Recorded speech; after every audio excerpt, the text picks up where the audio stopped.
आपका ना नर्सरी के जो बच्चे हैं, KG1 KG2 के बच्चे, वो डेली कपड़े पहनते हैं, स्कूल के लिए अपना पूरा ड्रेस पहनते हैं, स्कूल आते हैं, ये सारी चीज़ें उनको उनके साथ होती ही रहती, लेकिन बच्चे को पता नहीं रहती है ना। धीरे धीरे बच्चे की आदत में आ जाती है। ठीक है, अब देखेंगे कि इसी स्कीम का उपयोग जो बच्चा जब बड़ा हो जाता है तो अपने स्कीमा में कैसे उपयोग करते हैं। ठीक है, तो पियाजे की सेकंड जो थॉट थी वो क्या है आपका, स्कीमा। ठीक है, स्कीमा मानव के दिमाग में जो चीज़ें पहले से स्टोर होती है, ठीक है, जो चीज़ें उसके दिमाग में पहले से स्टोर होती है वह उनका प्रयोग करके किसी विषय के प्रति अपनी धारणा बनाता है, तो इसे स्कीमा कहते हैं। ठीक है दोस्तों, देखेंगे स्कीमा में क्या होता है आपका, जो बच्चा ना बार बार जो कार्य किए रहते हैं ना, उसी कार्य को वो किसी नए जगह में जाते हैं।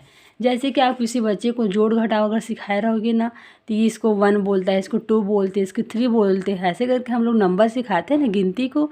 तो जब बच्चा है ना वो बाहर जाता है, जब वो थोड़ा बड़ा हो जाता है, जब वो बस में ट्रेवल करते हैं ना, तो आप उसको 1 2 3 सिखा दिए हो, तो बस में जो लिखा रहता है नंबर का सीट ना, कि पहला वाला सीट है, दूसरा वाला, तीसरा वाला, तो बच्चे के स्कीम में तो पहले से रहता है वो, है ना। तो उसी का उपयोग करके वो फिर ये जो नंबर 1 है तो मुझे 1 नंबर मिला है सीट, तो मैं इसी में बैठूँगा, ऐसे करके वो अपना धारणा बना लेते हैं। ठीक है, मतलब कहने का अर्थ है कि जो बच्चा स्कीम में अपना सीखा रहता है वो सारी चीज़ों का अपना वो अब कॉन्शियस माइंड से वो स्कीमा में उसका प्रयोग करने लगता है, उसका यूज़ करने लगता है।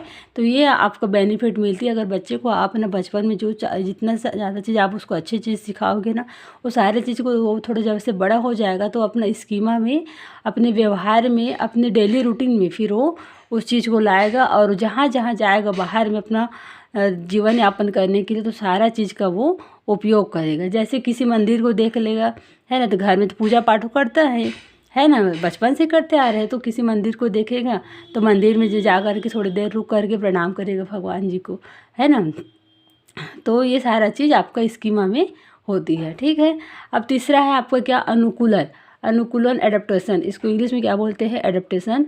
अनुकूलन वातावरण के अनुसार अपने आप को ढालना अनुकूलन कहलाता है। इसकी 2 प्रक्रिया होती है। ठीक है, अब अनुकूलन तो इसका क्या है, अपना कोई भी बच्चे जो अपने आप को वातावरण जैसा परिस्थिति है वैसी अपने आप को ढाल लेते हैं, तो वही फिर क्या होती है, आपको सक्सेस होती है। ठीक है, अब इसकी 2 प्रक्रिया है। फर्स्ट है आपका आत्मसातकरण करना, या फिर इसी को बोलते हैं इंग्लिश में असिमिलेशन। क्या बोलते हैं, असिमिलेशन। इसका इंग्लिश वर्ड को भी आपको याद रखनी, चूँकि डायरेक्ट इसका इंग्लिश वर्ड से भी आपको क्वेश्चन पूछा जाता है कि व्हाट इज असिमिलेशन। ठीक है, या फिर जैसे कि आपका इस लाइन को दे दिए जाएंगे, है ना, और उसको पूछेंगे कि ये क्या है, तो उसमें आत्मसात को ना दे करके इंग्लिश वर्ड दे देंगे असिमिलेशन, तो वहाँ पर आपको कन्फ्यूज़न होने की चांस ना रहे, इसलिए आपको हिंदी इंग्लिश दोनों नाम इसका याद होना चाहिए। ठीक है, अब देखेंगे कि आपका असिमिलेशन क्या होती है ना। पूर्व ज्ञान को नए ज्ञान के साथ जोड़ना आत्मसातकरण कहलाते हैं। उदाहरण के लिए कुत्ता बिल्ली में अंतर न कर पाना। ठीक है, अब देखेंगे जब बच्चा अपनी मानसिक संरचना के आधार पर नया ज्ञान ग्रहण कर लिया जाता है ना, परंतु उसमें कोई परिवर्तन नहीं किया रहता है। उदाहरण के लिए जैसे बच्चे क्या है आपका, अब वो किसी जानवर को देखा है ना, तो मम्मी ने बताया कि जिसका 4 पैर होते हैं, जिसका 2 कान होते हैं, है ना, रिस्क रंग का दिखते हैं, जैसे काला है, सफ़ेद है ना, तो वो क्या है आपका, ये कुत्ता है। ठीक है, तो छोटा बच्चा जान लिया कि हाँ इस टाइप का दिखने वाला चीज़ क्या है, आपका कुत्ता है। तो जब ना उसके सामने में जब बिल्ली आता है, तो बिल्ली का भी 4 पैर रहते हैं, उसके भी 2 कान रहती है, वो भी कभी कभी काली सफ़ेद, तो कभी ब्लैक एंड वाइट इस टाइप का रहती है ना, तो बच्चे बिल्ली को भी देख करके ये डॉग है करके बोलने लगते हैं। ठीक है, मतलब वो अपना जो पूर्व ज्ञान है उसका उपयोग तो करते हैं, लेकिन उसे परिवर्तन नहीं कर पाता है। जो मतलब 4 पैर वाले जानवर देखेगा, है ना, और 2 कान वाला देखेगा, वैसी कलर आपका रहेगी, तो वो सबको कुत्ता है, ये भी कुत्ता है, ये भी कुत्ता है करके वो वही समझता है। ठीक है, तो बच्चे के जो पूर्व ज्ञान को नए ज्ञान के साथ जोड़ना आत्मसातकरण कहलाता है, ये इसका उदाहरण। ठीक है, अब देखते हैं आपका समायोजन, एकोमोडेशन। क्या बोलते हैं इसको, एकोमोडेशन। पूर्व ज्ञान में परिवर्तन करके वातावरण के साथ तालमेल बिठाना समायोजन कहलाता है। ठीक है। अब जो बच्चा है, जो पहले आपका कोई भी चीज़ जो सीखा हुआ है ना, अपना जो पूर्व ज्ञान है उसमें आप परिवर्तन करना सीख जाते हैं। अब बच्चा जब ना अब क्या करेगा कि अब कुत्ता को देखेगा तो अब ये कुत्ता है तो कुत्ता है, क्यों?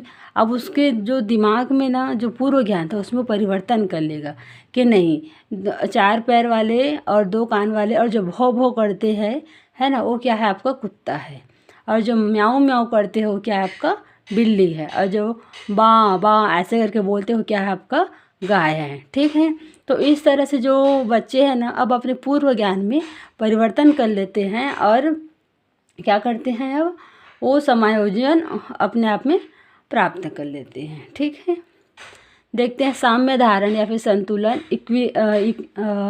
इक्विलिब्रेशन। ठीक है। इसके द्वारा बच्चा आत्मसात्करण और समायोजन की प्रक्रियाओं के बीच संतुलन कायम करता है। ठीक है। लास्ट है इसका संगठन, ऑर्गेनाइजेशन। संज्ञानात्मक विकास के लिए स्कीमाओं को पुनर्व्यवस्थित करना, उन्हें स्कीमाओं से जोड़ने से संगठन कहा जाता है। ठीक है। अब जो बच्चे स्कीम में सीखा हुआ रहता है ना, उसका वो बाहर जा कर के, जैसे आपको एग्ज़ाम हॉल है ना, एग्ज़ाम हॉल है, स्कूल है, या फिर अपने दोस्तों के साथ कहीं और बाहर ट्रेवल में गया है, उसमें वो क्या करता है, स्कीम में जो भी सीखा रहता है उसको वहाँ जाके उपयोग करता है वो। अब उन्हीं सारी बहुत सारा अब उसके पास नियम हो जाते हैं, उस सारे नियमों के संगठन को ही क्या बोलते हैं, संगठन बोलते हैं। ठीक है दोस्तों, तो ये तो रहा आपका जीन पियाजे की संज्ञानात्मक विकास की विचार। ये आपका सभी जो टॉपिक है बहुत ही इंपॉर्टेंट है, सभी टॉपिक से एक न एक क्वेश्चन आपका एग्ज़ाम में पूछे ज़रूर जाता है। ये सी टेट, सी जी टेट, यूपी टेट है ना, रीट टेट, MP टेट, जितना भी आपका राज्य का एग्ज़ाम है ना, सारी चीज़ में ये क्वेश्चन आपका पूछना जाता है। इसका इंग्लिश नाम और हिंदी नाम, और इसका जो मैं 1 लाइनर इसका जो लिखी हूँ ना आपको थ्योरी, ये इसका एज इट इज़ इसी लाइन को आप याद रखना। इसी लाइन से आपको भर भर के क्वेश्चन पूछते हैं। आपको कुछ नया चीज़ नहीं करना है। जैसे आप आत्मसात्करण देखें, उसमें सिर्फ ये लाइन याद करना है कि पूर्व ज्ञान को नए ज्ञान के साथ जोड़ना आत्मसात्करण कहलाती है। और समायोजन ही दिखते ही आपको क्या करना है, पूर्व ज्ञान में परिवर्तन करके वातावरण के साथ तालमेल बिठाना समायोजन कहलाता है। सिर्फ ये 2 लाइन आपको याद रखनी है, इसके अलावा आपको कुछ याद नहीं रखनी है। ठीक है दोस्तों, अगर ये वीडियो आपको पसंद आई हो तो लाइक शेयर सब्सक्राइब जरूर कीजिएगा और कमेंट में अपना फीडबैक ज़रूर दीजिएगा। धन्यवाद दोस्तों।